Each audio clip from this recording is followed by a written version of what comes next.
இந்த உபாலி என்கிற நாவிதரை உடன் அழைத்து செல்கிறார். நீண்ட வரிசையில புத்தரை பார்க்கிற கூட்டம் இருக்கிறது. அந்த கூட்டத்திலே இவர்கள் இருக்கிறார்.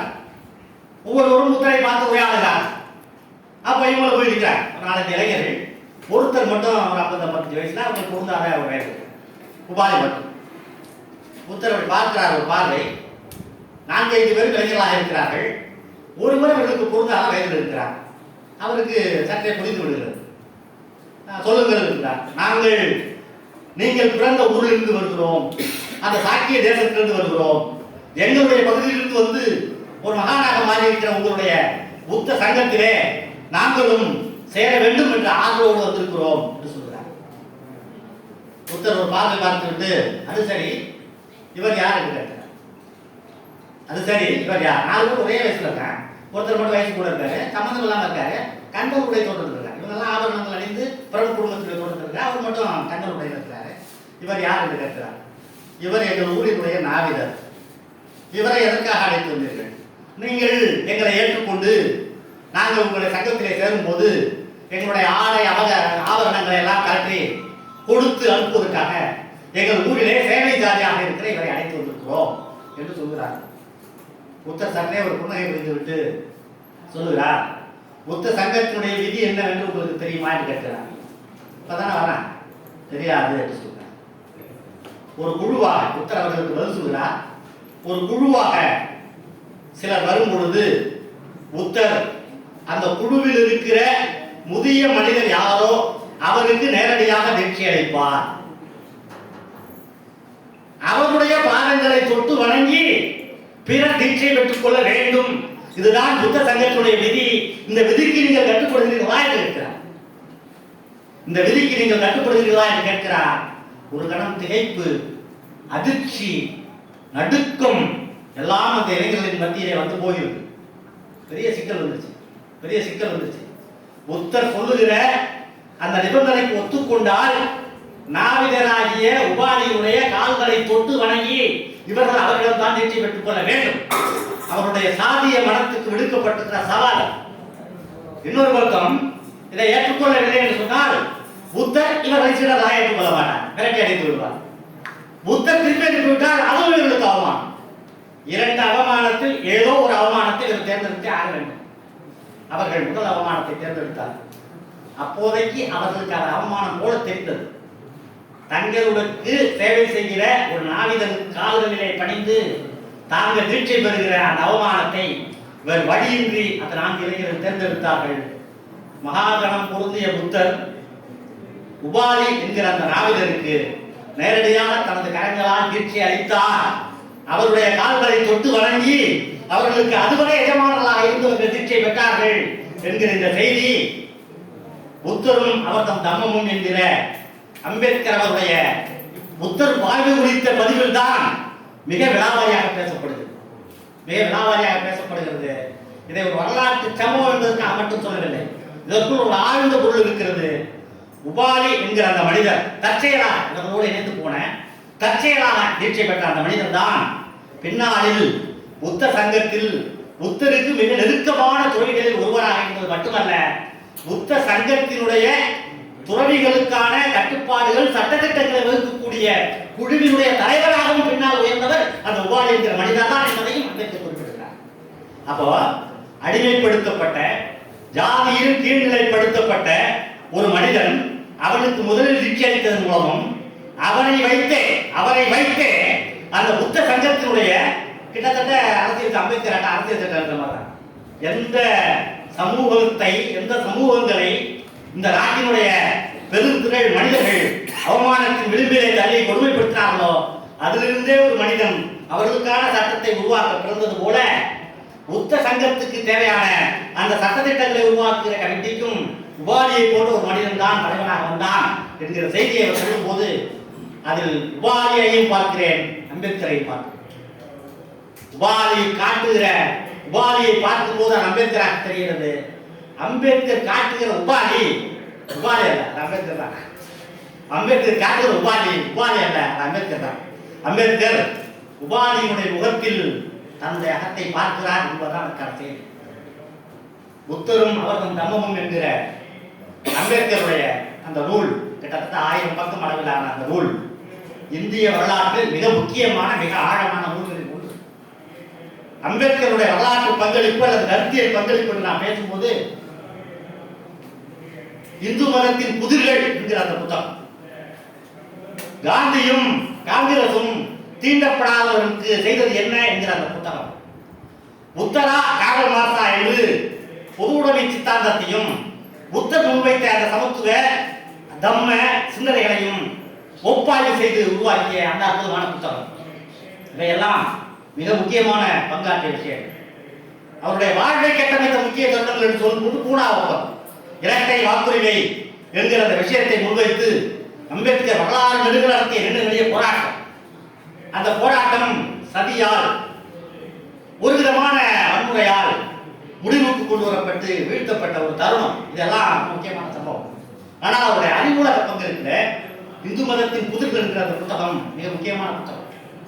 அதுபோல இந்தியாவில் சாதிகள் இருக்கிற புத்தகம், சாதிகளை அழித்தொழித்தல் இருக்கிற புத்தகம். நீங்க கவனிக்கணும், சாதி அழிப்பு சாதி ஒழிப்பு அப்படிலாம் போடுவாங்க. அப்படி அல்ல, அவர் அந்த வார்த்தையை பயன்படுத்த வேண்டும். அண்ணல் ஆங்கிலத்தில் எழுதும்போது அனிஹிலேஷன் ஆஃப் கேஸ்ட் அப்படின்னு சொல்றாங்க.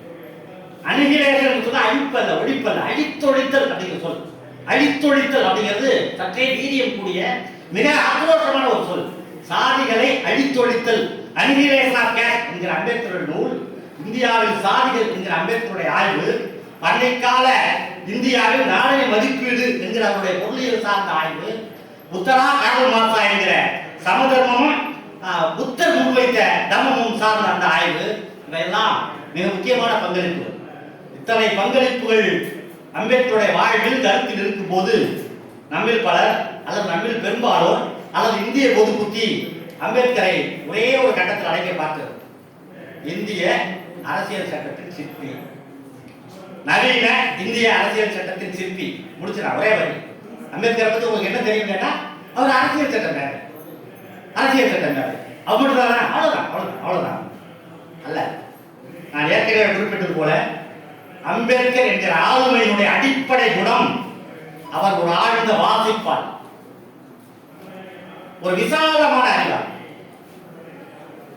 அதனுடைய அந்த விசாலத்தினுடைய பல்வேறு பகுதிகளில் சின்ன சின்ன புள்ளிகள் உண்டு. அது ஒரு புள்ளி தான் அவர் அரசியல் சட்டத்தை எழுதினார் என்பது, அது ஒரு புள்ளி தான் அவர் பௌத்த மதமாற்றம் பற்றி பேசினார் என்பது, அது ஒரு புள்ளி தான் அவர் இந்து மதத்தின் புதிர்களை பற்றி பேசினார் என்பது, அது ஒரு புள்ளி தான் இந்தியாவுடைய ரிசர்வ் வங்கி ஆரம்பிக்க காரணமாக அமைந்த பொருளாதார சிந்தனைகளை அவர் பேசினார் என்பது, அது ஒரு புள்ளி தான் பெண்கள் பிரசவ விடுப்பு பெறுவதிலிருந்து, ஆண்களுக்கு இணையாக பெண்கள் சம்பளம் பெறுவதிலிருந்து, இது போன்ற பெண்கள் மறுமலர்ச்சி சார்ந்த சிந்தனைகளை சட்டத்தில் கொண்டு வந்தார் என்பது அது ஒரு புள்ளிதான்.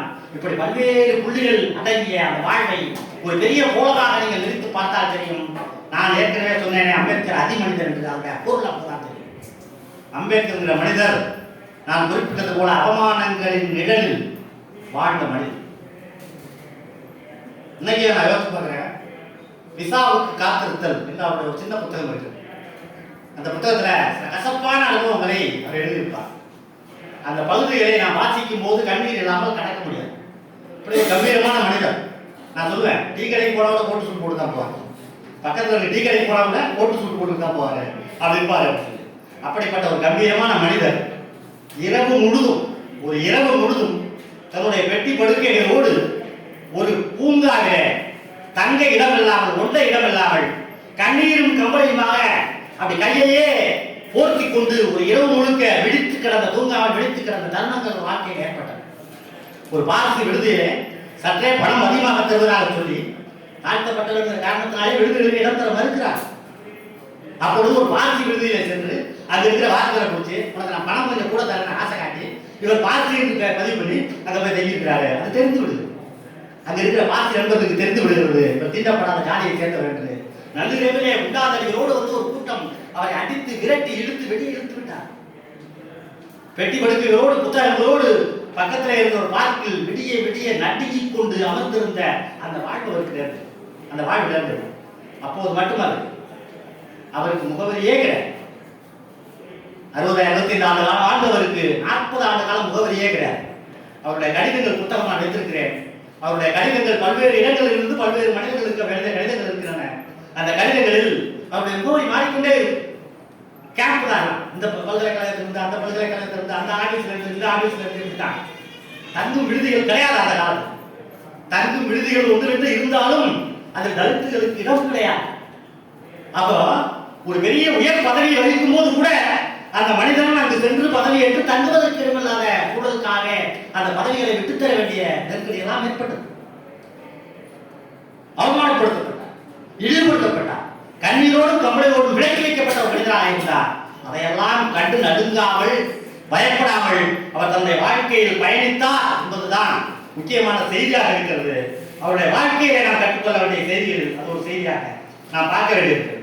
அன்பு தோழர்களே, நாம் இலக்கியவாதி, இலக்கியத்தினூடாகவும் சில விஷயங்களை பயணித்து பார்க்கும் போது ரமேஷ் பிள்ளர், தமிழ்நாட்டில் மிக முக்கியமான கவிஞர்கள் ரமேஷ் பிள்ளர் தன்னுடைய நேர்காணலில் அம்பேத்கரை பற்றி சொல்லிய வரி எனக்கு மிக பிடித்தமானவர். அம்பேத்கர் பன்முக அறிவாளி, புத்தருக்கு பிறகு உருவான இந்திய பொது மனிதர். முக்கியமான விஷயம், புத்தருக்கு பிறகு உருவான இந்தியாவுடைய ஒரே பொது மனிதர், ஒரே பொது அறிவுஜீவி அவர்தான் என்று குறிப்பிடுகிறார். அவரே ஒரு தனிநபர் பல்கலைக்கழகம். ஒரு பல்கலைக்கழகம் செய்ய வேண்டிய விஷயங்களை எல்லாம், அறிவு திரட்டல்களை எல்லாம், அறிவு பரவல்களை எல்லாம் தனி ஒரு மனிதனாக தானே நிறைவேற்றிய ஒரு மனிதன் அடிப்படையிலே அவர் ஒரு தனிநபர் பல்கலைக்கழகம் என்று சொல்கிறார். அம்பேத்கரியம் என்பது வரலாற்றியல் ரீதியான விஞ்ஞான பூர்வமான ஒரு விஷயம் என்று சொல்கிறார். அம்பேத்கர் ஒரு இதழாளராக இருந்தார். உங்களுக்கு தெரியும், மூக் நாயக் என்று அவர் நடத்திய பத்திரிகை. ஊமைகளின் தலைவன் என்று அதற்கு பெயர். மூக் நாயக் என்பதை மொழிபெயர்த்தால் ஊமைகளின் தலைவன் என்று பொருள்.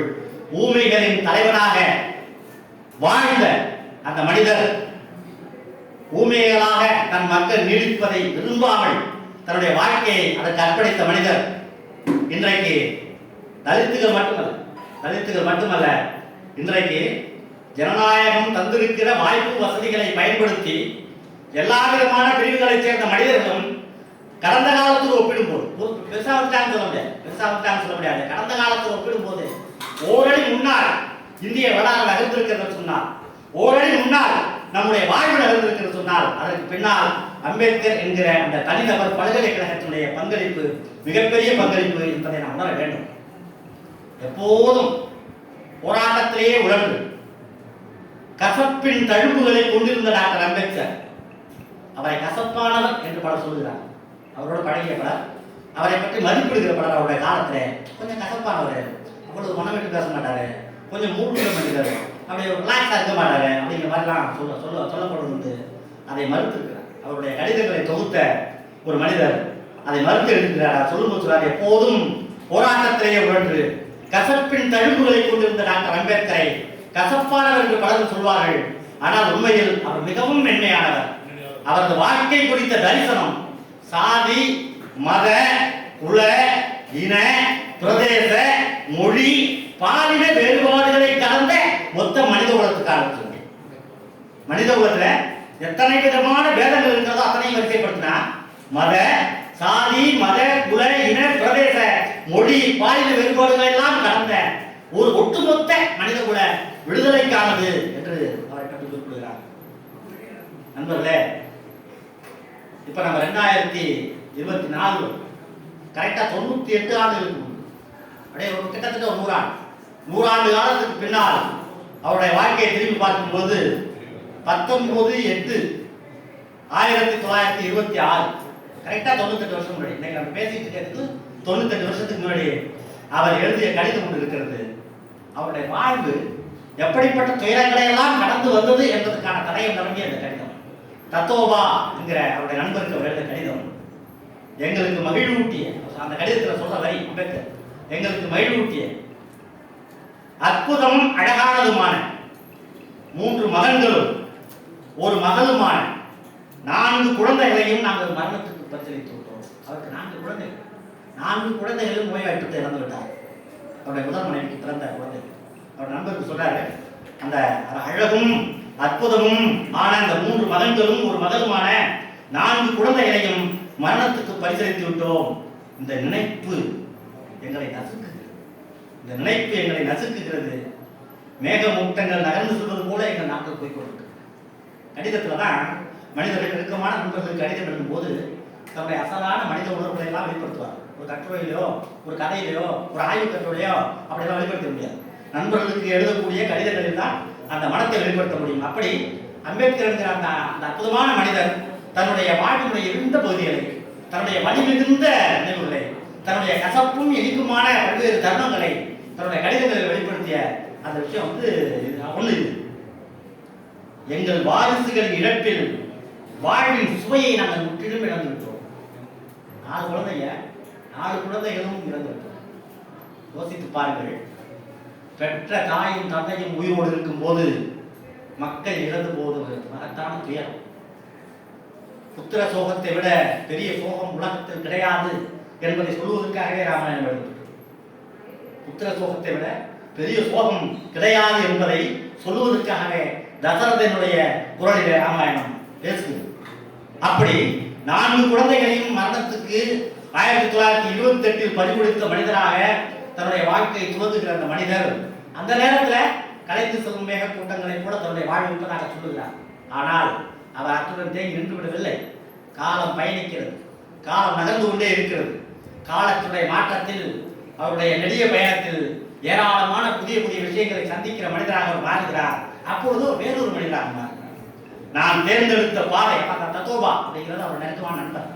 பின்னாடி 3ஆம் ஒப்பந்தத்தில் காந்திக்கும் இவருக்குமான ஒப்பந்தத்தில் அம்பேத்கருடன் சேர்ந்து கையெழுத்து போட்ட ஒரு மனிதராக அந்த தத்தோபா என்பவர் இருக்கிறார். அந்த அளவுக்கு ஒடுக்கப்பட்ட ஒரு வாழ்வுடைய இயக்கத்தினுடைய பொதுச் செயலாளராக நினைத்து பணியாற்றினார். அந்த தத்தோபாவிடம் எழுதும் போது அவர் இன்னொரு இடத்துல சொல்றாரு, தத்தோபா ரொம்ப வருத்தப்படுறார். நீங்கள் பின்னால் தேர்ந்தெடுக்கிற பாதை ரொம்ப ஆபத்தான பாதை. உங்களுக்கு நிறைய எதிரிகள் உருவாகி இருக்கிறார்கள். நீங்கள் இந்து மதத்துக்கு எதிராக, அந்த ஜாதியத்துக்கு எதிராக நீங்கள் பேசுகிற விஷயங்களுக்காக உங்களை சுற்றிலும் எதிரிகள் சூழ்ந்திருக்கிறார்கள். உங்களை எப்போது வேண்டுமானாலும் வேட்டையாடி விடுவார்கள், தாக்குதல் தொடுப்பார்கள், உங்களுடைய உயிருக்கும் உடைமைக்கும் ஆபத்து இருக்கிறது என்று வருத்தத்தோடு கவலையோடு தத்தோபா எழுதும் போது தத்தோபாவுக்கு இன்னொரு கடிதம் எழுதுகிறார் அவர். நான் தேர்ந்தெடுத்த பாதையில் அபாயங்கள் இருப்பதில் சந்தேகமில்லை. அவற்றை எதிர்கொள்ள நான் தயாராகவே இருக்கிறேன். அபாயங்கள் இல்லாத மலர்பாதைகள் என்று பூமியில் எங்குமே எவையுமே இல்லை. அபாயங்கள் இல்லாத மலர்பாதைகள் என்று பூமியில் எங்குமே எப்போதுமே இல்லை. ஆபத்துக்களை தவிர்க்க வேண்டுமானால் நான் எதுவும் செய்யாமல் வெறுமனே இருக்கிறேன். ஆபத்துக்களை தவிர்த்து சேவா வாழணும்னா நான் எதுவுமே செய்யாமல் வெறுமனே இருக்க வேண்டும். அதுக்கு வாய்ப்பில்லை, அதுக்கு வாய்ப்பில்லை என்று தத்தோபாவுக்கு பதில் சொல்கிறார். அதற்கு பிறகு அவருடைய வாழ்வு வேறு மாதிரி திசையை அடைகிறது. 1932 ஒரு கடிதம், தக்கார் என்பவருக்கு எழுதிய கடிதம். இந்த தக்கார் என்பவர் மிக முக்கியமான நண்பர். அந்த தக்காருக்கு எழுதிய கடிதத்தில் சொல்றாரு, அந்த தக்காருக்கு எழுதிய கடிதம் புத்தகம் அம்பேத்கர் கடிதங்கள் என்ற புத்தகம். போன வருஷம் காலத்தோடு வெளியிட்டிருக்கக்கூடிய மிக முக்கியமான புத்தகம். அம்பேத்கர் ஏழிலே தமிழில் வந்த புத்தகங்களில் சமீபத்திய வரவு மிக முக்கியமான, இதுவரை நாம் அறியாத பல புதிய தகவல்களை உள்ள ஒரு தொகுப்பு என்று இந்த தொகுப்பை சொல்ல முடியும். மொழிபெயர்ப்பாளர் கே. சிவசங்கர், கன்னியாகுமரி, என்னுடைய நண்பர். அந்த அற்புதமான தொகுப்புல இந்த தக்கா என்கிற எழுத கடிதம் ரொம்ப முக்கியமானது. அந்த கடிதத்துல இந்து மதத்துக்கும் தலித் வாழ்வு தந்திருக்கிற நெருக்கடிகளுக்கும் எதிரான அந்த போர், அது குறித்தெல்லாம் நம்ம செய்ய வேண்டிய விஷயங்களை குறித்தெல்லாம் நிறைய பேசுறாரு. நிறைய பேசிட்டு கசப்பான அனுபவங்களை பகிர்ந்துருக்காரு, கசப்பான திறனெல்லாம் சொல்றாரு. அது முக்கியமான விஷயம் என்ன, அத்தனை கசப்பான விவாதங்களுக்கு பிறகு அந்த கடிதத்தை முடிக்கும் போது அம்பேத்கர் சொல்லுகிற விஷயம் நம்மை அதிர்ச்சி அடைய செய்யும். சாதி இந்துக்கள் தலித்துகள் மீது மிக கொடூரமான வன்முறையை தொடர்ந்து செலுத்தக்கூடிய மனிதர்களாக இருக்கிறார்கள். ஆளும் வர்க்கமாக வர இருக்கிறார்கள். போலீஸ், ராணுவம் போன்ற எல்லாமே அவருடைய கையில இருக்கிறது. கோயில்களுக்குள் நுழைய அனுமதிக்க மறுக்கிறார்கள். குளங்களிலே நம்மை குளிக்கவோ நீரெடுக்கவோ அனுமதிப்பதில்லை. இவ்வளவு பிரச்சனை இருக்கிறார். இதற்கு எல்லாம் நாம் போராட வேண்டியிருக்கிறது, தொடர்ந்து போராட வேண்டியிருக்கும். தேவையான இடங்களில் வன்முறையான போராட்டங்கள் கூட இறங்க வேண்டியிருக்கும். அவ்வளவே சொல்றாரு அந்த நீண்ட கடிதத்துல. ஆனால் இவ்வளவு பேசக்கூடிய ஒரு விரைந்த மனிதன், இவ்வளவு முரண்பாடுகளையும் உள்வாங்கிய, இவ்வளவு முரண்பாடுகளையும் எதிர்கொள்ள தயாராக இருக்கிற ஒரு அற்புதமான மனிதன் முடிக்கும் போது ஏன் இப்படி முடிக்கிறார் இன்னைக்கு ஆச்சரியமா இருக்கிறது. நண்பர்களே கவனியுங்கள், அந்த கடிதத்தை முடிக்கும் போது அவர் என்ன சொல்றார் சொன்னால், எவ்வித சட்டங்களாலும் ஏன் தனி தொகுதி அல்லது பொது தொகுதி உள்ளிட்ட தேர்தல் சட்டங்களாலும் கூட உறுதியாக தீண்டப்படுவோரும் தீண்டப்படாதவரும் ஒன்றிணைய முடியாது. இந்த முரண்பாடுகளை பேசுவதால், இந்த முரண்பாடுகளை வைத்து நான் ஒருத்தர் அடிச்சுட்டே இருக்கிறனால, சட்டங்களாக இதை பயன்படுத்துறதுனால மட்டும் அதெல்லாம் பயன்படுத்தணும். ஆனால் அது போதுமானதா என்றால் இல்லை என்று சொல்கிறார். என்ன சொல்றாருன்னா, இதனால மட்டும் இணைய முடியாது. அப்ப எது இணைக்கும் என்று சொல்லும் போது அம்பேத்கர் வேறுபடுகிற இடம் தான். பிற தத்துவ ஞானிகளிடமிருந்து, பிற சிந்தனையாளர்களிடமிருந்து அம்பேத்கர் வேறுபடுகிற இடம் தான். அன்பு மட்டுமே நம்மை ஒன்றிணைக்கும். இவ்வளவு பிரச்சனை இருக்கு. இவ்வளவு பிரச்சனைகளையும் தாண்டி இந்த இரண்டு சமூகங்களுக்கு இடையிலே அன்பை ஏற்படுத்த வேண்டும். அன்பு மட்டுமே இதை ஒன்றிணைக்க முடியும். அன்பு எப்படி உருவாகுது? தீண்டப்படுபவனுக்கு தீண்டப்படாதவர்களில் அன்பை எது ஏற்படுத்தும்? எப்படி ஏற்படுத்த முடியும்? அதற்கும் பதில் சொல்கிறார். குடும்பங்களுக்கு வெளியே நீதி மட்டுமே அன்பை சாத்தியப்படுத்தும் சொல்றார். அப்ப நீதி, அன்பு, அறம், நீதி, அன்பு, அறம், இது மூன்றையும் இணைக்கக்கூடிய புள்ளியாக இந்திய வரலாற்றில் அம்பேத்கர் இருக்கிறார். அதனால்தான் அவர் பௌத்தத்தை துணைக்கு அழைக்கிறார். அதனால்தான் அவர் சட்டத்தை துணைக்கு அழைக்கிறார். இந்தியாவிலே சட்டத்தை எழுதுகிற மனிதராக தன்னை தானே முன்வந்து அந்த பொறுப்புக்கு தன்னை நியமித்துக் கொள்கிற மனிதராக இருக்கிறார். ஏன்னு சொன்னால், சட்டம் என்பது ஒரு கட்டம் வரை இந்த சமத்துவ மின்மையிலிருந்து விடுவிக்க பயன்படும் என்று நம்புகிறார். அதற்காக உழைக்கிறார்.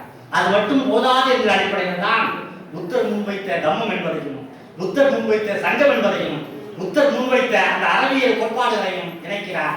அன்பு, அறம், தம்மம், சமத்துவம், சட்டம், நீதி, இப்படி பலவும் கலந்த இந்திய நவீனத்துவத்தினுடைய முதல் குரல் அம்பேத்கர் என்பதை புரிந்து கொள்ள வேண்டும். இந்திய நவீனத்துவத்தினுடைய முதல் குரல் அம்பேத்கர் என்பதை நாம் புரிந்து கொள்ள வேண்டும். அன்புக்குரிய நண்பர்களே, இன்னொரு முக்கியமான கடிதம் 1953. முதல் கடிதம் நான் சொல்லும்போது 1928. இப்போ 1953 ஜாதவ் அப்படிங்கிறவருக்கு ஒரு கடிதம் எழுதுறாரு. அந்த கடிதத்தில் அவர் எப்படிப்பட்டவர், அம்பேத்கர் தான் எப்படிப்பட்டவன் அப்படிங்கிறத பெரும்பாலும் சொல்லவே மாட்டார். ஏதாவது நெருக்கமான நண்பர்களுக்கு சொல்ற விஷயத்துல சொல்ல முடியும். ஜாதவ் என்ற நண்பருக்கு சொல்லும்போது சொல்றாரு, அம்பேத்கருடைய தன்மை, அல்லது நான் எப்படிப்பட்டவன் என்று அம்பேத்கர் சொல்றாரு. வாழ்வின் ஏற்ற இறக்கங்கள் குறித்து நான் கவலை கொள்வதில்லை. நல்லதோ தீயதோ எந்த சூழலிலும் என்னால் மகிழ்ச்சியாக இருக்க முடியும். அது நல்லதா கெட்டதா எனக்கு தெரியாது. ஆனால் எந்த சூழலிலும் என்னால் மகிழ்ச்சியாக இருக்க முடிகிறது. பெரும்பாலான மக்கள் தற்காலிக சந்தோஷங்களிலும் உடல் சார்ந்த விஷயங்களிலும் தீவிரமாக மேகிக் கொண்டிருக்கிறார்கள்.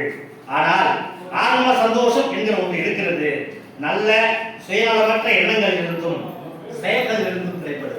நல்ல சுயநலமற்ற எண்ணங்கள் இருந்தும் நல்ல சுயநலமற்ற செயல்கள் இருந்தும் கிடைப்பது ஆன்ம சந்தோஷம். அது எனக்கு இருப்பதால் என்னால் எந்த சூழ்நிலையிலும் சந்தோஷமாக இருக்க முடிகிறது என்று அவர் சொல்கிறார். ஜனவரி 1948 ஒரு கடிதம்.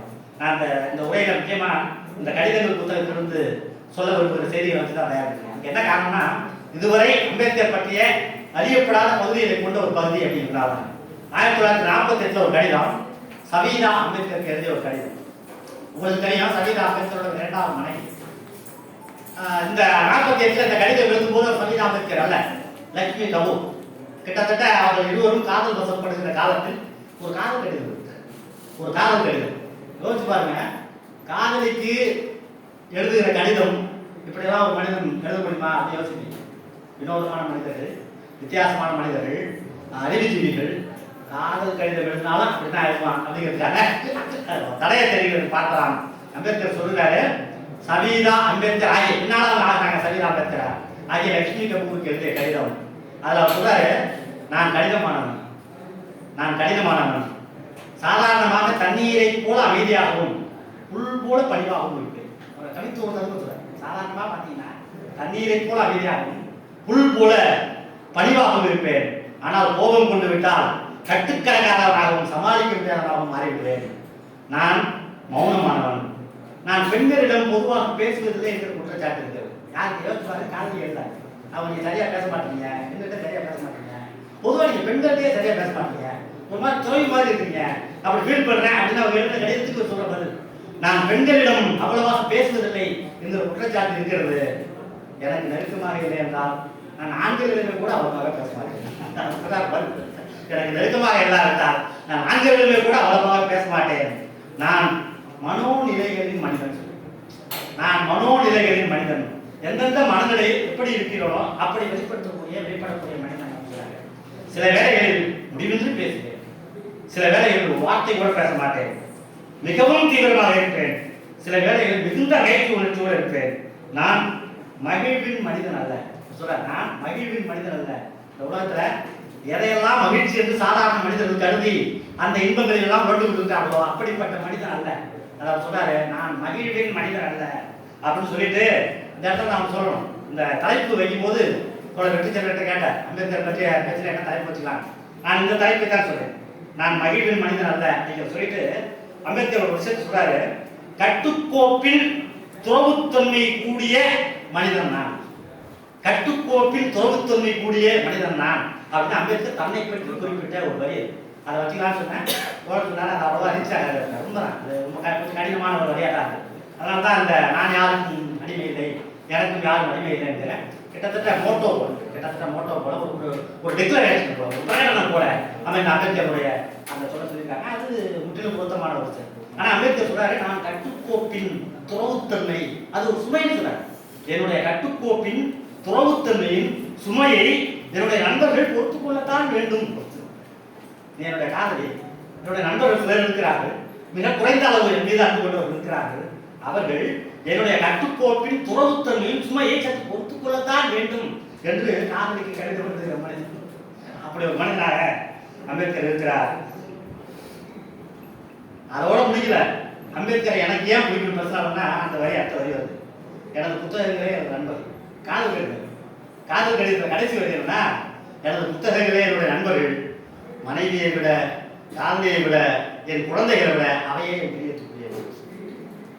மனைவியை விட, காதலியை விட, என் குழந்தைகளை விட அவையே என் பிரியத்துக்குரியவை கொடுக்கிற மனிதனை அவன் என்னுடைய பிரியத்துக்குரிய மனிதனாக தானே இருக்க முடியும். இதுதான் அம்பேத்கர் என்னிடம் வந்து சேர்ந்த கதை, அல்லது நான் அம்பேத்கரை சென்று அடைந்த கதை. அம்பேத்கர் எனக்கு ஏன் பிடிக்கிறது என்பதற்கான ரகசியங்களை ஒன்று புத்தகங்களை விரும்புகிற ஒரு மனிதன் என்பதுதான்.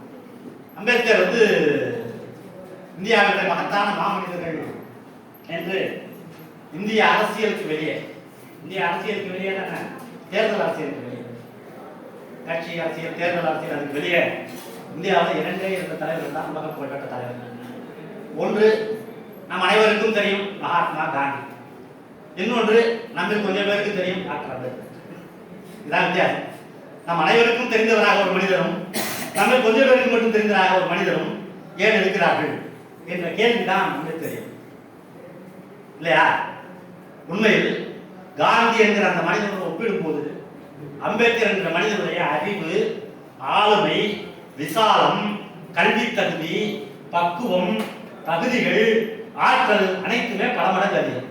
ஆனால் எல்லோராலும் காந்தி அங்கீகரிக்கப்பட்டிருக்கிறார், உலக தலைவர்களாக அவர் கொண்டாடப்படுகிறார் என்று இருக்கும்போது இந்தியாவிலே கூட இன்னும் கூண்டுக்குள் நிறுத்தி வைக்கப்பட்ட மனிதனாக ஏன் அம்பேத்கர் இருக்கிறார் என்ற கேள்வி சமகாலத்தில் தொடர்கிற ஒரு அவலமான கேள்வி. அது ஒரு பக்கம்.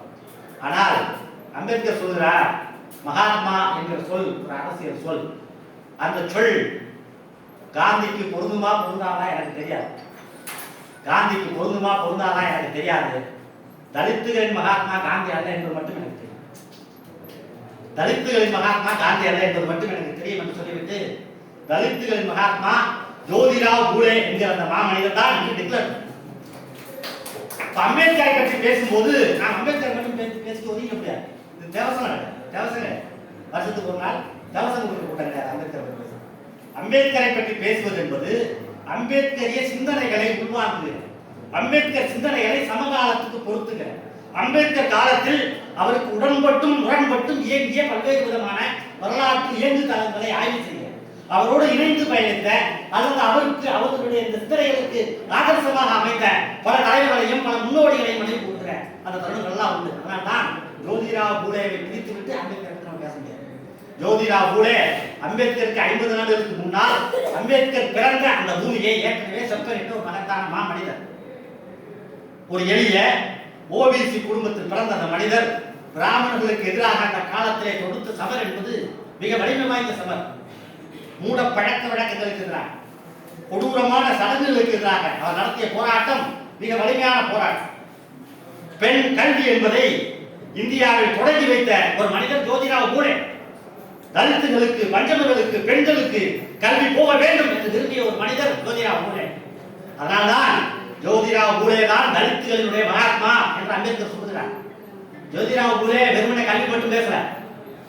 பிராமண விதவைகள் மொட்டையடிக்கப்பட்டு, நாள் மணி சுற்றப்பட்டு, பாய் இல்லாமல் படுக்க வைக்கப்பட்ட அந்த காலத்தில் அதற்கு எதிராக பேசிய முதல் குரல் ஜோதிராவ் பூலேனுடைய குரல்.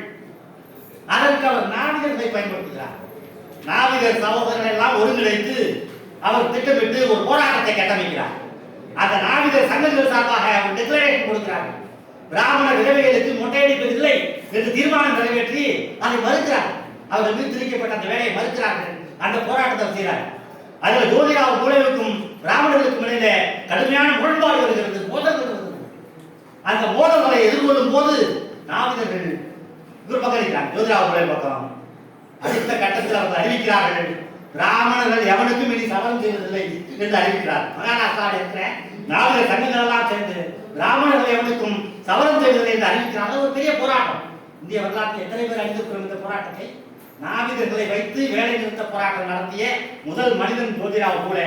அந்த காலத்தில் அந்த நாவிதர்கள் பிராமணர்களுக்கு சபதம் செய்வதில்லை என்று அறிவித்து வேலை நிறுத்தம் செய்த காலத்திலே பிராமணர்கள் ஒருவருக்கு ஒருத்தர் கத்தி பைகளோடு, சவர பைகளோடு மாறி மாறி இவன் அவனுக்கு பண்றது, அவன் எனக்கு பண்றது, இப்படி பண்ணிவிட்டு தெருவெல்லாம் தெரிந்து கொண்டிருந்தார்கள் என்று அந்த காட்சியை எழுதுகிறார். இப்படிப்பட்ட சாதனையை நிகழ்த்தியவன் ஜோதிராவ் பூலே. தன்னுடைய மனைவியாகிய தன்னுடைய மனைவியை வச்சுதான் பெண்களுக்கு கல்வி தருகிற முதல் நிறுவனத்தை அவர் தொடங்கி தந்தார். பெண்கள், பஞ்சமர்கள் படிக்க வேண்டும் என்பதில் ஆரம்பித்த அந்த புரட்சி பல்வேறு தளங்களிலே விரிவடைந்தது. அப்படி ஒடுக்கப்பட்ட, மறுக்கப்பட்ட மக்களுக்கு நீதியை பெற்று தர போராடிய அந்த மனிதன் தான் தலித்துகளின் மகாத்மா என்று முழங்குகிற துணிச்சல் அவருக்கு இருந்தது. அம்பேத்கர் தெளிவா சொல்றார். இது ஒரு நீண்ட நெடிய போராட்டம்.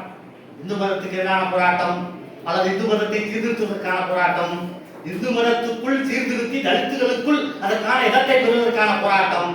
அதற்கு மறுக்கிற பட்சத்தில் இந்து மதத்தை தகர்த்தெறிந்து விட்டு அந்த இடத்திலே பௌத்தம் போன்ற, நகையான பௌத்தம் போன்ற வேறு விதமான தத்துவங்களை குடியமர்த்துகிற போராட்டம். இந்த நீண்ட நெடிய போராட்டத்திலே நாம் பலவற்றை எடுத்துக்கொள்ள வேண்டும், சிலவற்றை விட்டுவிட வேண்டும். மார்க்சியம் சொல்ற கார்ல் மார்க்ஸை வேண்டுமானால் எடுத்துக்கொள்ளலாம், தேவையில்லை என்றால் விட்டுவிடலாம். ஆனால் பூலேவை ஒருபோதும் விட்டுவிட முடியாது. இது அம்பேத்கருடைய புகழ்பெற்ற வாசகம். பூலே இருக்கிறாரு, மகாத்மா காந்தி இருக்கிறாரு, கார்ல் மார்க்ஸ் இருக்கிறாரு, புத்தர் இருக்கிறாரு. இவ்வளவு பேர் நம்ம எடுத்துட்டு போறோம். இப்ப இந்த எடுத்துக்கொண்டு போய்கிற இந்த நெடிய பாதையில தேவைப்பட்டால் அல்லது தேவையில்லை என்று சொன்னால் கார்ல் மார்க்ஸை வேண்டுமானால் நான் விட்டுவிட தயாராக இருக்கிறேன், ஆனால் பூலேவை விட்டுவிட முடியாது என்று சொல்லுகிற ஒரு மனிதராக அம்பேத்கர் இருக்கிறார். இதற்கு அர்த்தம் அவர் கார்ல் மார்க்ஸை மறுக்கிறார் என்பதல்ல. அவர் மறுக்கிறார் என்பதல்ல. கார்ல் மார்க்ஸை அம்பேத்கர்ல எவனாலும் மறுக்க முடியாது. கார்ல் மார்க்ஸை அம்பேத்கர்ல எவனாலும் மறுக்க முடியாது. மறுக்கிற கருத்தாளர்களை, மறுத்துகிற சொல்லாளர்களை உருவாக்கலாம். ஆனால் உலக வரலாற்றில் சந்தேகத்துக்கிடமின்றி மா மனிதர்கள் என்று போட்டப்படுகிற இரண்டு மனிதர்கள் உண்டு என்று சொன்னால் அது ஒன்று கார்ல் மார்க்ஸ், ஒன்று அம்பேத்கர் என்பது உலகம் ஏற்றுக்கொண்ட ஒரு உண்மையாக இன்றைக்கு மாறி இருக்கு. லண்டன் மியூசியம் லைப்ரரியிலே தங்களுடைய துறை சார்ந்த ஆய்வுகளுக்காக கிட்டத்தட்ட தாங்கள் தேர்ந்தெடுத்த துறை சார்ந்த அத்தனை நூல்களையும் படித்து குறிப்பெடுத்த இரண்டு மாமனிதர்கள் என்று அந்த உலகத்திலே குறிப்புகள் சொல்வது இந்தியாவைச் சேர்ந்த டாக்டர் அம்பேத்கர் 19ஆம் நூற்றாண்டிலும், ஜெர்மனியைச் சேர்ந்த கார்ல் மார்க்ஸ் 18ஆம் நூற்றாண்டிலும் என்கிற குறிப்பு தான் மிக முக்கியமான குறிப்பு. இருவரும் மானுட குலத்தின் நேசர்கள் மட்டுமல்ல, அறிவின் மீது கட்டுக்கடங்கான தாகம் கொண்ட மாமனிதர் இல்லையா? அதை நாம் மறுத்துவிட முடியாது என்பதுதான். அப்ப கார்ல் மார்க்ஸை வேண்டுமானால் விட்டுவிடு என்பது கார்ல் மார்க்ஸை இழிவுபடுத்துவதற்காக சொல்வதல்ல. இந்திய சூழலுக்கு, இந்திய தன்மைக்கு கார்ல் மார்க்ஸ் தேர்ந்தெடுத்த வடிவங்களை விடவும் மிக பொருத்தமான வடிவத்தை வைத்திருந்தவர் ஜோதிராவ் பூலே என்கிற விஷயத்தை முன்னிலைப்படுத்த வேண்டும் என்பதற்காக அயோத்திதாசர் தொடங்கி வைத்த அறப்போராட்டம் என்கிற புத்தகம் மிக முக்கியமான புத்தகம். இந்த புத்தகத்தில் அயோத்திதாச பண்டிதர், MC ராஜா, கட்டமலை சீனிவாசன், அம்பேத்கர், தந்தை பெரியார் என்று நம் தமிழ் நிலத்தின், இந்திய நிலத்தின் சாதி எதிர்ப்பு போராளிகள், சாதி எதிர்ப்பு கருத்தியல் குறித்து ஏராளமான விவாதங்களை, ஏராளமான ஏகுதளங்களை விவரிக்கிற ஒரு அற்புதமான புத்தகம். அந்த புத்தகத்தில் ரொம்ப துயரமான செய்தியை சொல்றாரு. புத்தகத்தை எடுத்தால் சொல்றாரு, மார்க்ஸ், அம்பேத்கர் இருவரின் வாழ்வையும், பணியையும், எழுத்தையும் முழுமையாக வாசித்து அறியும் ஒருத்தருக்கு என்ன தோணும், என்ன கிடைக்கும் சொல்லும்போது அபாரமான சொல்றேன். மார்க்ஸ், அம்பேத்கர் என இருவரின் வாழ்வையும் பணியையும் எழுத்தையும் முழுமையாக வாசித்து அறியும் எவருக்கும் முதலில் தோன்றுவது வியப்பு, பின் அறிவை கண்டடைந்த ஆர்வம். வரலாறு, அரசியல், சமூகவியல், தத்துவம், சமய ஆய்வு, சமூக உளவியல் என அனைத்தை பற்றியும் ஒரே இடத்தில் அறிய கிடைத்த ஆர்வம். அம்பேத்கருக்கு மட்டும் இல்ல, கார்ல் மார்க்ஸுக்கும் கிடைக்கும், கார்ல் மார்க்ஸுக்கே கிடைக்கும், அம்பேத்கரே கிடைக்கும். இந்த ரெண்டு பேருடைய மொழியியல் பிரதி பரப்புகளுக்குள்ளே நீங்கள் பயணிக்கும் போது, முழுமையாக பயணிக்கும் போது உங்களுக்கு கிடைக்கிற உணர்வு அது என்று அவர் சொல்கிறார். இந்த ஆறுதலுக்கு பிறகு உருவாவது மிகப்பெரிய ஆறுதல். அதான் முதல்ல ஆறுதல் கிடைக்கும், எல்லாத்தையும் ஒரே இடத்துல சந்திக்கிற ஆறுதல் கிடைக்குது. அதற்கு பிறகு ஒரு துயரமான ஆதங்கம் இருக்கு. என்ன ஆதங்கம் சொல்லும் போது, மார்க்ஸ் உலக வரலாற்றில் என்றுமே மறைக்கவும் மறுக்கவும் முடியாத விடுதலை உருவகமாக மாறிவிட்டார். விடுதலையுடைய உருவம், ஐக்கா, பிம்பம், வடிவம் மாறிவிட்டார். ஆனால் இந்திய அளவிலே கூட அம்பேத்கர் வரலாற்று கருத்தியல் பங்களிப்பு புரிந்து கொள்ளப்படவில்லையே என்கிறார். மார்க்ஸ் உலக அளவிலே அறியப்பட்டிருக்கிறார், உலக அளவிலே அங்கீகரிக்கப்பட்டிருக்கிறார், 200 ஆண்டுகளுக்கு பிறகு இன்றும் போற்றப்படுகிறார், தொடர்ந்து விவாதிக்கப்படுகிறார், தொடர்ந்து முன்னெடுத்து செல்லப்படுகிறார். ஆனால் இத்தனை சாதனைகளையும் அவருக்கு இணையாக நிகழ்த்திய அம்பேத்கர் இந்திய அளவிலே கூட போதுமான அளவுக்கு அவருடைய வரலாற்று கருத்தியல் பங்களிப்புகள் புரிந்து கொள்ளப்படவில்லையே என்ற ஆதங்கத்தை சொல்கிறார். அதான் இத்தனை ஆண்டுகளுக்கு பிறகு கூட அம்பேத்கரை வெறும் அரசியல் சங்க சிற்பி அல்லது வெறும் தலித் தலைவர். நான் தெளிவாக சொல்கிறேன், எவனாவது ஒருவன் அம்பேத்கரை தலித் தலைவனாக சுருக்க நினைத்தார் அவனை விட பெரிய முட்டாளை உலகத்தில் என்று யாரையும் சொல்ல மாட்டார். உண்மையில் அம்பேத்கர் தான் பகவான் புத்தருக்கு பிறகு உருவான இந்திய பொது மனிதர். இந்திய பொது மனிதர் என்ற அடையாளத்தை தான் அம்பேத்கரை பார்க்க வேண்டும். 12 மணி நேர வேலையை 8 மணி நேர வேலையாக ஐரோப்பிய சமூகங்களில் மாற்றியது இடதுசாரி தொழிலாளர் போராட்டங்கள் என்று சொன்னால், எந்த விதமான போராட்டங்களும் இல்லாமலே அந்த மாற்றத்தை இந்தியாவில் ஏற்றி காட்டியவர் அம்பேத்கர். தனக்கு சட்டம் எழுத வாய்ப்பு கிடைக்கும் பொழுது 12 மணி நேர வேலையை 8 மணி நேரமாக வேலையாக மாற்றி காட்டினார். பெண்களுக்கு பிரசவ விடுப்பு, பெண்களுக்கும் ஆண்களுக்கும் இணையான சம்பளம் என்று ஐரோப்பிய சமூகம் நீண்ட காலம் போராடி பெற்ற அந்த உரிமைகளை எல்லாம் அவர்கள் போராட விடாமலே தான் கிடைத்த வாய்ப்பிலேயே நிறைவேற்றி காட்டிய ஒரு மகத்தான மனிதர் அம்பேத்கர். இப்படி பெண்களுக்கு, தொழிலாளர்களுக்கு, இப்படி பொதுத்தளத்தில் ஏராளமான விஷயங்கள் செய்த ஒரு மனிதனை அவர் பொதுத்தளத்தில் ஆற்றிய பங்களிப்புகள் எதையுமே கவனத்தை எடுத்துக்காங்க, எதையுமே புரிந்து கொள்ளாமல் அவர் ஏதோ தாழ்த்தப்பட்ட மக்களுக்காக பாடுபட்டது போல ஒரு தோற்றத்தை உருவாக்கி அவரை வெறும் தலித் தலைவராக சுருக்குகிற முயற்சி என்பது அபாண்டமானது, அபாயமானது, உள்நோக்கம் கொண்டது. உண்மையில் இன்னொரு மகாத்மாவாக போற்றப்பட வேண்டிய ஒரு ஆளுமை அவர். இன்னொரு மகாத்மாவாக போற்றப்பட வேண்டிய ஒரு ஆளுமை என்பதுதான் செய்தி. அந்த செய்தியை உங்களுக்கு எப்படியாவது உணர்த்திவிட வேண்டும் என்றுதான் நான் இந்த உரையின் வாயிலாக மேற்கொண்டிருக்கிறேன். அவர் தன் மக்களின் விடுதலைக்கும் போராட வேண்டும் சொல்வது அவருக்கு ஒரு சிக்கல் இருந்துச்சு. தன்னுடைய ஒடுக்கப்பட்ட சமூகத்தில் சிறந்த ஒரு மனிதனாக தன்னுடைய மக்களின் விடுதலைக்காகவும் போராட வேண்டும்.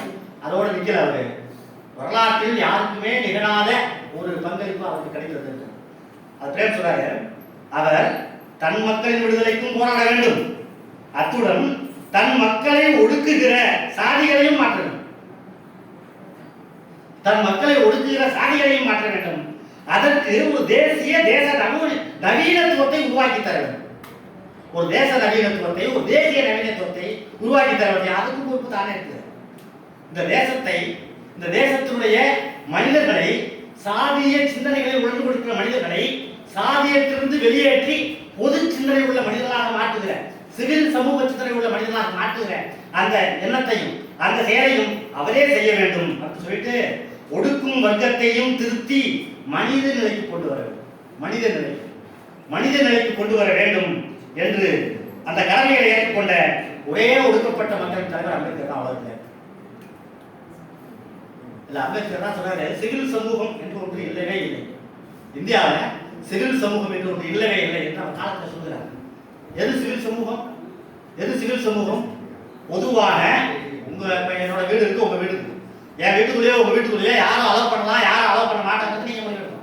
அது உங்களுடைய தனிப்பட்ட உரிமை. ஆனால் மனிதர்கள் பொதுவாக இயங்கக்கூடிய தளங்கள் வேண்டுமல்ல. ஒரு கல்வி நிறுவனம், அது சாதி வித்தியாசம் இல்லாமல், மத வித்தியாசம் இல்லாமல் அனைவரும் படிக்க வேண்டும்.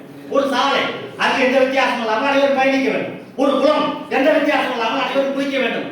ஆடுகள் குளிக்கலாம், மாடுகள் குளிக்கலாம், பன்றிகள் குளிக்கலாம், கழுதைகள் குளிக்கலாம், மனிதர்களை எங்கே குளிக்க முடியாது என்று சொல்லி வைத்திருந்த சமூகம் எப்படி சிவில் சமூகமாக இருக்கக்கூடும் முடியும்? அப்ப சிவில் சமூகம் என்று ஒன்றே இந்தியாவில் இல்லை. அதற்கு சட்டம் தேவைப்படுகிறது, அதற்கு புதிய வகையான நீதி தேவைப்படுகிறது. அந்த சட்டத்தையும் நீதியையும் புதிதாக உருவாக்க வேண்டியிருக்கிறது. அதை எதிர்த்து உருவாக்குவது என்பதற்கு தேட வேண்டியிருக்கிறது. இப்படி மிகப்பெரிய அழைச்சங்களுடைய அவர் தேடி தேடி தேடி தேடி கண்டடைந்த மாற்றுங்கள். ஒரு ரகசியத்தை சொல்லணும். பிரிட்டிஷ் ஏகாதிபத்தியத்திலிருந்து விடுதலை பெற்ற ஏராளமான நாடுகளுக்கு, எல்லா நாடுகளுக்கும் அரசியல் சட்டம் உண்டு.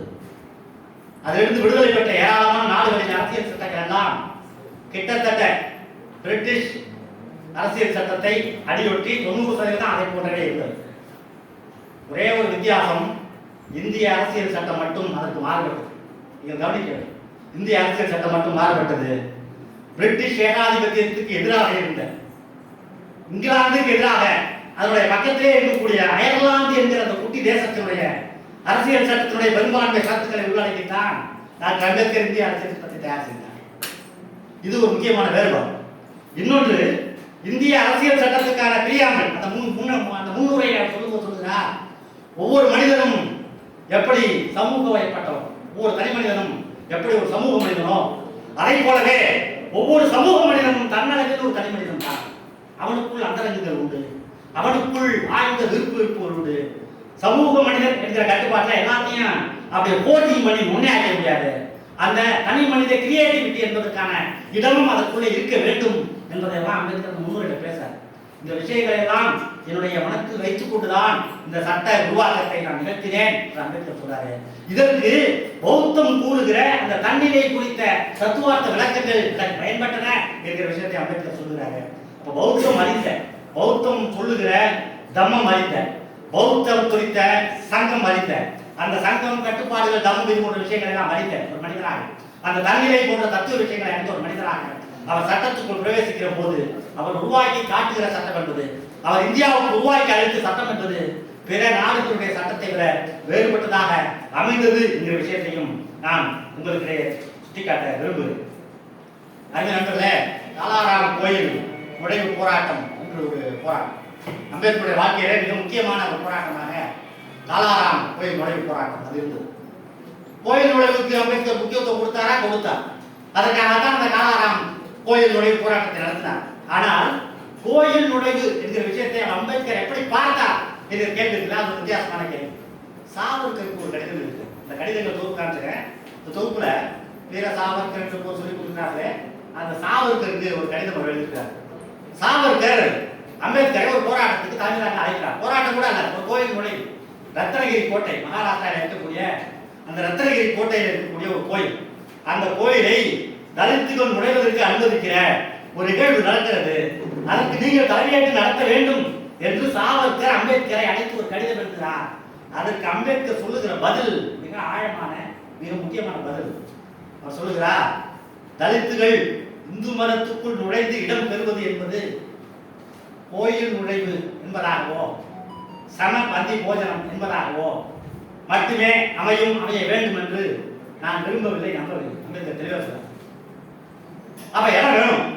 அந்த இடம் எது உறுதிப்படுத்தும் சொல்லும்போது சொல்றாரு, சதுர்வர்ணம் இந்து மதம் என்கிற அந்த கட்டமைப்பு வைத்திருக்கக்கூடிய பிராமணன், சத்திரியன், வைசியன், சூத்திரன் என்கிற அந்த 4 வருண கோட்பாடு, அந்த சதுர்வர்ணம் என்கிற அந்த கட்டமைப்பு அது தகர்க்கப்பட்டு, அது மாற்றப்பட்டு, தலையீடாக்கம் செய்யப்பட்டு அந்த இடத்தில் தலித்துகளுக்கான இடம் உருவாக்கப்பட வேண்டும் என்பதுதான்.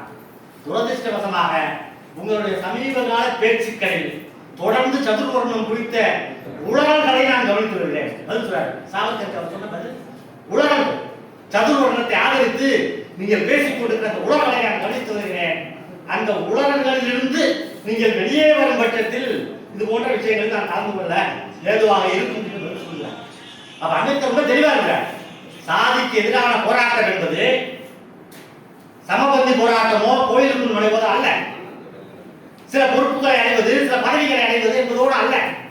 மாறாக ஒரு பக்கம் சமூகத்திலும், இன்னொரு பக்கம் கருத்தியலிலும், இன்னொரு பக்கம் சட்டத்தின் மூலமாகவும், இன்னொரு பக்கம் நீதியின் பயணத்திலும், இன்னொரு பக்கம் பல்வேறு விஷயங்களினூடாக அன்பை பரவலாக்குவதிலும் மனித சமூகங்களுக்கு இடையிலே ஊடாட்டத்தை நிகழ்த்தி அதன் ஊடாகத்தான் இந்த மாற்றம் நிகழ முடியும்.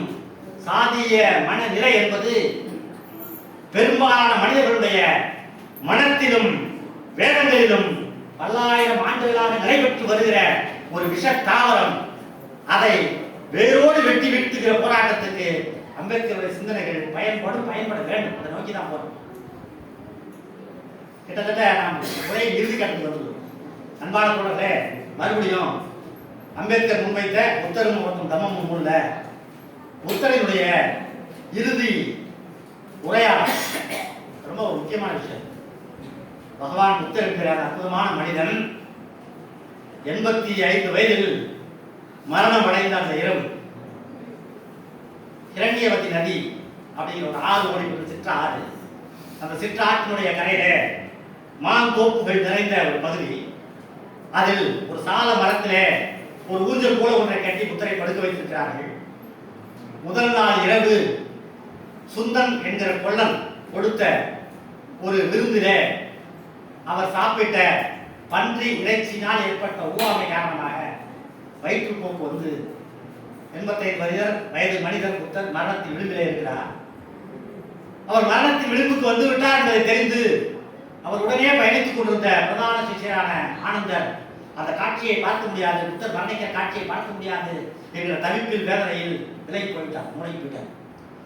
கொஞ்சம் பேர் பக்கத்துல இருந்து பார்த்துட்டார். புத்தர் ஆனந்தனை கூப்பிடுங்கள், ஆனந்தனை கூப்பிடுங்கள். ஆனந்தர் வரவர். புத்தர் மரணம் அடைவார் என்றே நான் நம்பவில்லை. புத்தருடைய மரண தருவாயை எதிர்கொள்ளுகிற அந்த துணிச்சல், அந்த மனப்பக்குவம் எனக்கு இல்லை, நான் வர முடியாது சார் வந்து சொல்றாங்க, வரமாட்டேன்னு சொல்றாங்க. புத்தர் சொல்றாரு, கட்டாயம் அவன் என்னை வந்து பார்க்க வேண்டும் என்று சொல்லுங்கள். அவன் என்னை வந்து பார்த்து கடைசியாக என்னிடம் அவன் கேட்க வேண்டிய சில கேள்விகள் அவனிடம் இருக்கின்றன. அந்த கேள்விகளை அவன் கேட்காமல், அந்த கேள்விகளுக்கான பதில்களை நான் அவனுக்கு சொல்லாமல் இந்த மரணம் நிகழாது.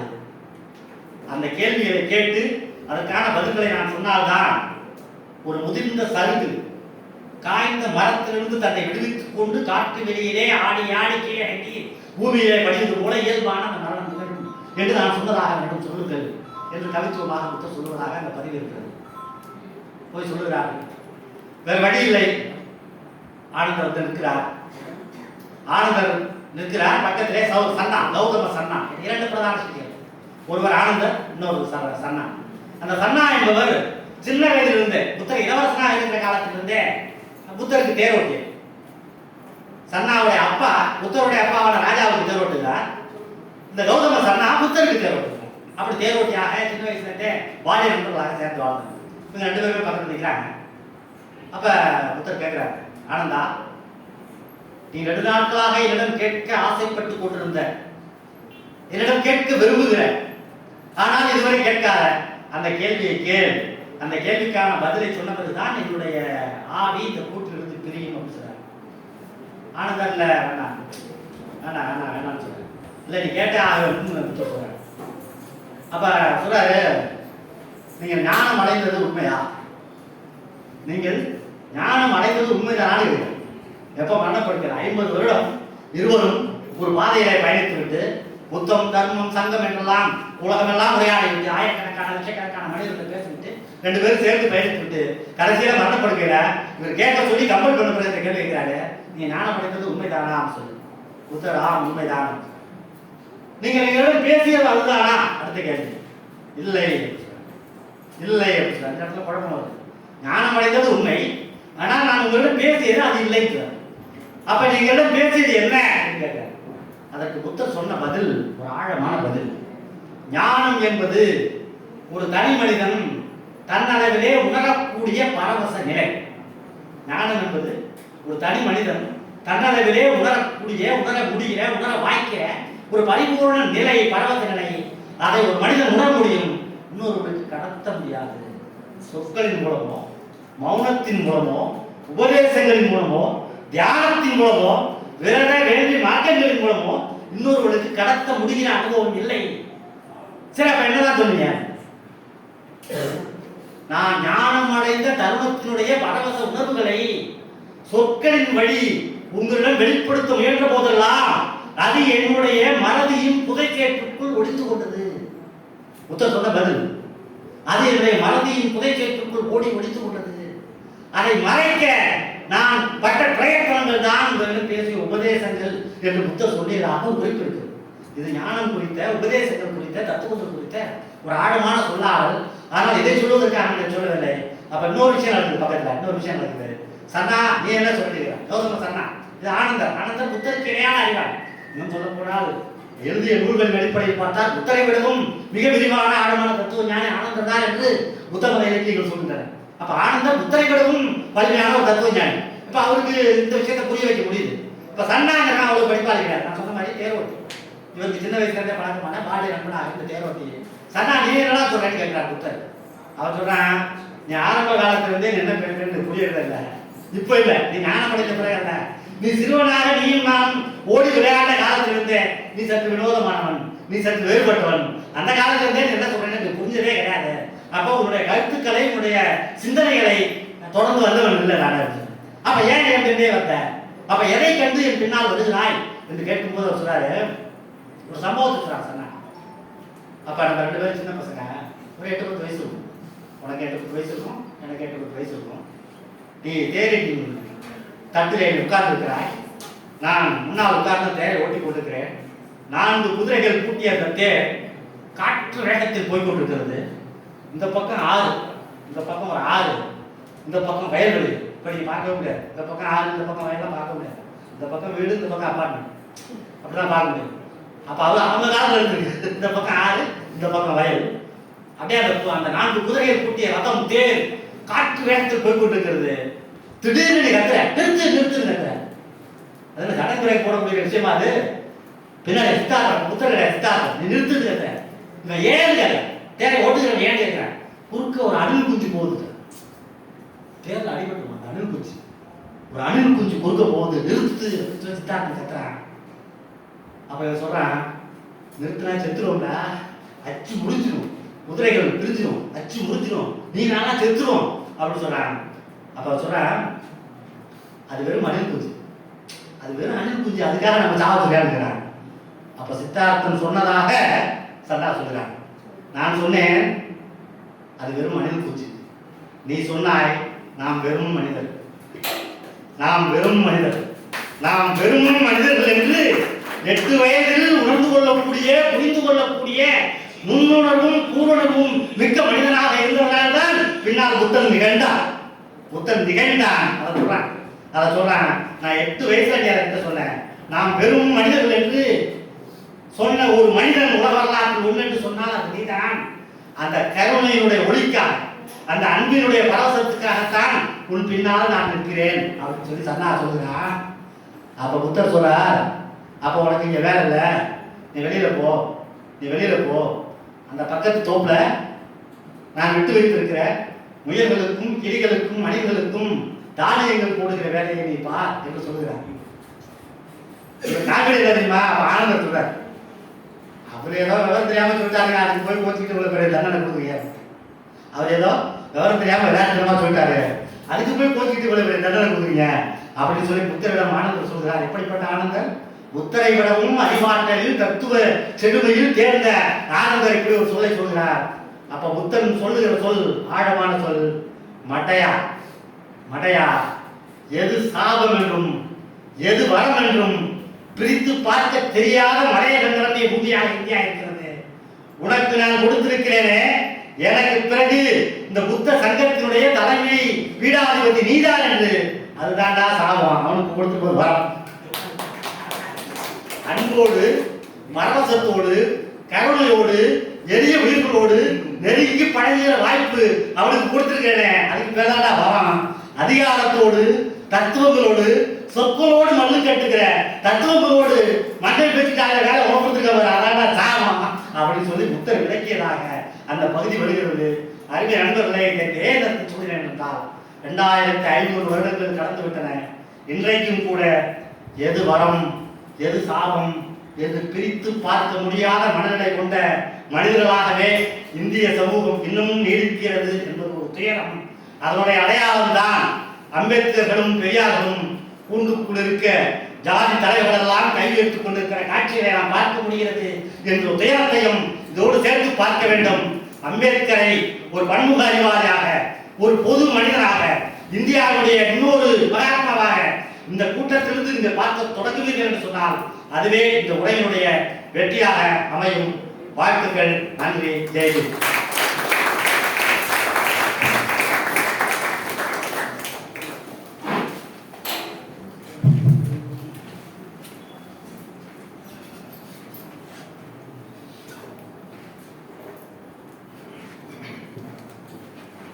கௌதம சன்னா பெற்ற வரத்தை போல நாம் இன்றைக்கு பெற்றிருக்கிறோம் என்றுதான் தோன்றுகிறது. அப்படி ஒரு உரை அண்ணன் ரவிக்குமார் அவர்கள் தன்னுடைய நூலுக்கு தலைப்பிடுகிற போது கொதிப்பு உயர்ந்து வரும் என்று எழுதியிருப்பார். இன்றைக்கு நாம் எப்போது போய் மருத்துவ பரிசோதனை செய்தால் நம்முடைய இரத்த கொதிப்பு நிச்சயமாக உயர்ந்திருக்கும்.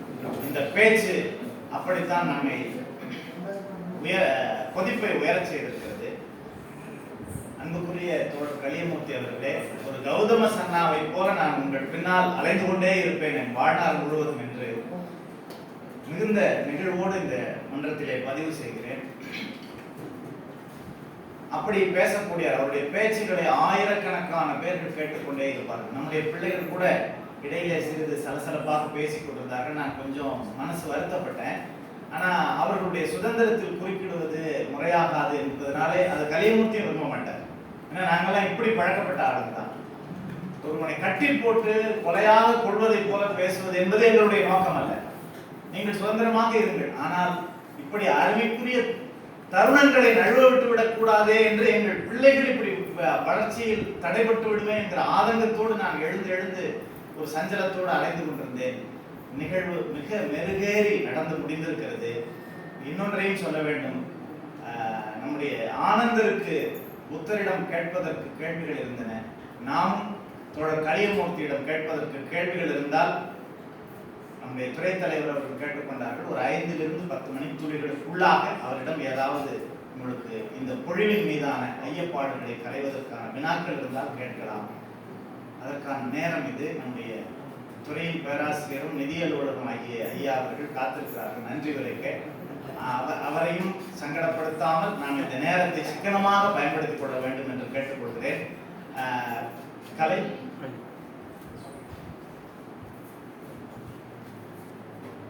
மாணவர்களுடைய நேரம் இது. எங்களுக்கான கருத்துக்களும் எங்களுக்கான ஏதேனும் மையங்கள் இருந்தால் ஐயாவிடம் கேட்கும்.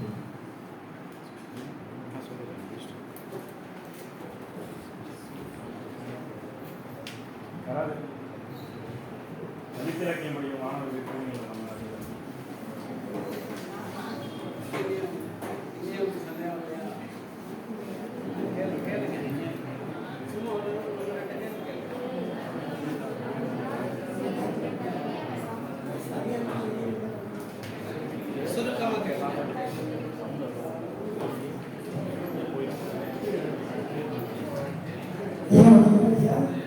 இனியவன் முதுகலை படிக்கிறேன். எனக்கு என்ன சந்தேகம்னா, தனி மனிதன் ஒழுக்கம் இல்லைன்னா எப்படி பொது வெளியில சம மனிதத்துவம் எப்படி இருக்கும்? என்ன சந்தேகம், அந்த ஒரு கேள்வி. தனி மனிதன் ஒழுக்கம் வேணும்.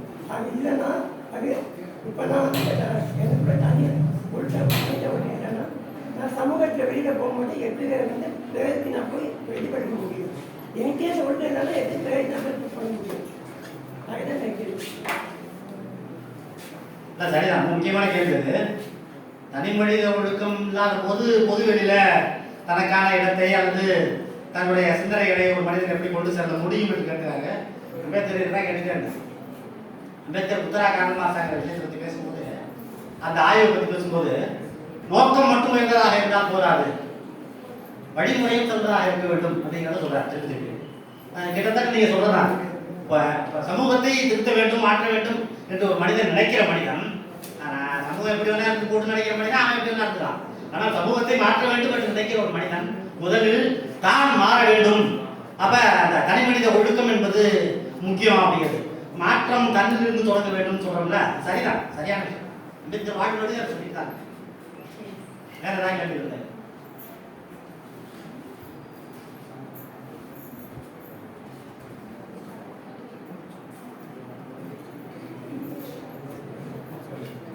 நன்றி, வணக்கம்.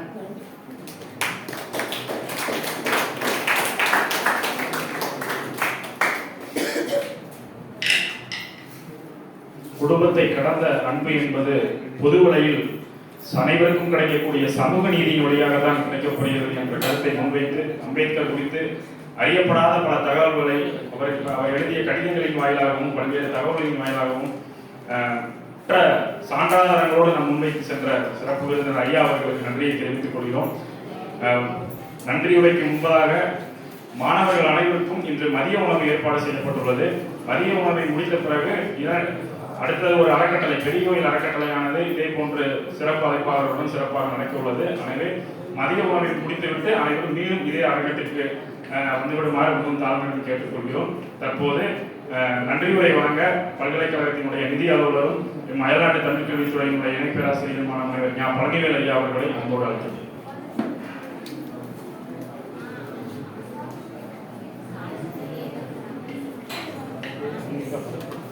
அனைவருக்கும் வணக்கம். அம்பேத்கர் அறக்கட்டளை சொற்பொழிவு இன்று காலை இனிதே தொடங்கி நம்முடைய தொடங்குவதற்கு அனுமதி வழங்கிய நம்முடைய துணைவேந்தர் அவர்கள் வெளியில் சென்றிருந்த காரணத்தினால் நம்முடைய பதிவாளர் அவர்கள் இந்த நிகழ்வினை தலைமையேற்று நடத்தி தந்தார்கள். அவர்களுக்கு துறையின் சார்பாக நன்றியை தெரிவித்துக் கொள்கிறோம். அறக்கட்டளை சொற்பொழிவை மிக சிறப்பாக நடத்த வேண்டும் என்று திட்டமிட்டு செயல்படுத்திய எங்களுடைய துறை தலைவரும் குலத்தலைவரும் ஆகிய ஐயா ஒளிஞ்சுவேந்தன் ஐயா அவர்களுக்கு துறையின் சார்பாக நன்றியை தெரிவித்துக் கொள்கிறோம். வரவேற்புரை ஆற்றியதுடன் இதை ஒருங்கிணைத்து ஒரு நல்ல சொற்பொழிவாளரை இங்கு அழைத்து வந்து அருமையான சொற்பொழிவை ஆற்றுவதற்கு வழிவகை செய்த நம்முடைய துறையின் பேராசிரியர் முனைவர் வெற்றிச்செல்வன் ஐயா அவர்களுக்கு இந்த நேரத்தில் நன்றியை தெரிவித்துக் கொள்கிறோம்.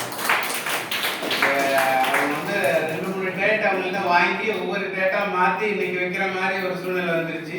இதையும் மாற்றணுங்கிற மாதிரி ஒரு சூழ்நிலை வந்தபோது இன்னும் மாற்றாதீங்க. ஏன்னா அவங்க பல இடங்கள் ஏதாவது ஒப்ப கொடுத்துருப்பாங்க.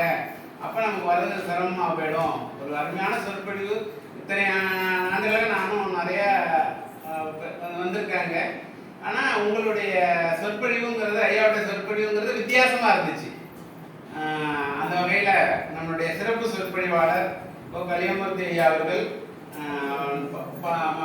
காந்தி மட்டும் மகாத்மா இல்லை, அம்பேத்கரும் மகாத்மா தான். ஏன்னா அவர் ஒடுக்கப்பட்டவர்கள் ஏழை எளிய மக்கள்லாம் இன்னைக்கு தலையிலிருந்து இருக்கிறாருன்னா அவங்களுக்கு காரணம் ஜாதி மதம் எதுவும் இல்லை. எல்லாத்தையும் கடந்து ஒடுக்கப்பட்டவர்கள் மட்டுமல்ல, ஏழை எளிய மக்களும் எந்த ஜாதியில் பிறந்திருந்தாலும் அவர்கள் எல்லாம் ஒரு தலைநிமிர்ந்து இருக்கக்கூடிய அளவுக்கு, கல்வியில் வளர்ச்சி அடைந்திருக்கக்கூடிய அளவுக்கு, பொருளாதாரத்தில் வளர்ச்சி அடைந்திருக்கிற நிலைக்கு உருவாக்கியது டாக்டர் அம்பேத்கர் தான். அதை நம்ம மறக்கவே முடியாது. அதனால அவர் கடவுள் மறுப்பாளர்கள்லாம் இருப்பாங்க. என்னை பொறுத்தவரை அவர் இந்தியா மக்களுக்கு கடவுள். மகாத்மாங்கிறத விட அவர் ஒரு கடவுள்னு சொல்லலாம். ஆனா மறுப்பு இருக்கிறவங்க இருக்கலாம், அதை பத்தி பிரச்சனை இல்லை. கடவுள் எதை கேட்டாலும் கொடுப்பாருன்னு நினைச்சா அம்பேத்கர் நம்ம நினைச்சதெல்லாம் கொடுத்துருக்கிறார். அதனால என்னை பொறுத்த வரைக்கும் அவர் ஒரு கடவுள். அந்த வகையில் அவருடைய சொற்பொழிவு ஐயாவுடைய சொற்பொழிவு பார்த்தீங்கன்னாக்க அம்பேத்கர் ஒரு பொருளாதார வல்லுநர், அம்பேத்கர் ஒரு சமூகவியல் அறிஞர், அவர் ஒரு உளவியல் அறிஞர். எந்த இதில் நீங்க எடுத்துக்கிட்டீங்கன்னா அதை அம்பேத்கர் கொண்டு வரலாம் அப்படிங்கிறத அவருடைய சொற்பொழிவுல இருந்து நம்ம தெரிஞ்சுக்க முடிஞ்சிச்சு. இவ்வளவு செய்திகள் சொல்லியிருக்கிறாங்கன்னா ஐயா நிறைய படிச்சிருக்காங்க. அம்பேத்கர் மட்டும் படிக்கல, இந்த சமூகவியல் அறிஞர்கள் எல்லாரையும் பத்தி நிறைய படிச்சிருக்கிறாங்க. அந்த வகையில ஒரு நல்ல ஒரு சொற்பொழிவு ஆற்றிய எங்கள் மாணவர்களுக்கு இது ஒரு இந்த ஆண்டு தேர்வு எழுதுபவர்களுக்கு ஒரு தேர்வு தாளமும் இருக்கு. அதுக்கு உங்களுடைய சொற்பொழிவானது சிறந்ததாக அமைந்துள்ளது. அது மட்டும் இல்ல, இது வந்து வெற்றி செல்வன் சார் அடுத்த வருஷம் நம்ம வந்து டிசம்பர் 6 வச்சு இதே மாதிரி இவங்க மாதிரியே இன்னும் 2-3 பேரை சிறப்பு சொற்பொழிவாளர் ஆச்சு ஒரு சிறப்பு பல்கலைக்கழகமே கொண்டாடுற அளவுக்கு அம்பேத்கருடைய அறக்கட்டளை சொற்பொழிவை நம்ம நடத்தணும். அது நம்ம துணைத் தலைவர்கிட்டே சொல்லி அதை சிறப்பாக ஏற்பாடு செய்வோம். மார்ச் மாதம் கடைசி நேரங்கிறதுனால இதனுடைய அது சுருங்கி போயிடுச்சு. அடுத்த ஆண்டு கண்டிப்பாக அதை விரிவாக நடத்துவோம் என்று ஐயாவுக்கு சொல்லி நீங்கள் மீண்டும் ஒரு சொற்பொழிவு வேற ஒரு தலைப்பில் நீங்கள் ஆற்ற வேண்டும் என்று உங்களை பணிவோடு கேட்டுக்கொண்டு இந்த நிகழ்வில் கலந்து கொண்ட பேராசிரியர் பெருமக்கள், அலுவலக நண்பர்கள், நம்மளுடைய மாணவ செல்வங்கள், அந்த கருத்துக்களை எல்லாம் நல்லா உற்று நோக்கி நம்மளுடைய பேராசிரியர் சொன்னது மாதிரி எல்லாருக்கும் ப்ரெஷர் அதிகமாயிடுச்சு. அந்த அளவுக்கு அவருடைய செய்திகள் உள்வாங்கும் போது நமக்கு நிறைய செய்திகள் கிடைக்கும் போது இவ்வளவு கஷ்டப்பட்டு இருக்காரே அம்பேத்கர், அதனால நாம நல்லா படிச்சு நல்லா உயரணும், வாழ்க்கையில உயரணுங்கிற எண்ணம் உங்களுக்கு உருவாகட்டும். அதுக்காக தான் இந்த சொற்பொழிவு எல்லாம். ஏன்னா அவரு கஷ்டப்பட்டு அவ்வளவு இது பண்ணதெல்லாம் நமக்காக தான். அப்ப நம்ம உயரணுங்கிற ஒரு எண்ணம் உங்கள் மனதில் உருவாக வேண்டும் என்று இந்த நேரத்தில் கேட்டுக்கொண்டு இந்த நிகழ்விற்கு இந்த அறக்கட்டளை சொற்பொழிவுக்கு வந்து கலந்து கொண்டவங்க அத்தனை பேரையும் வணங்கி உங்களுக்கு நன்றி கூறி மீண்டும் என்னுடைய நன்றி நன்றி நன்றி எனக்கு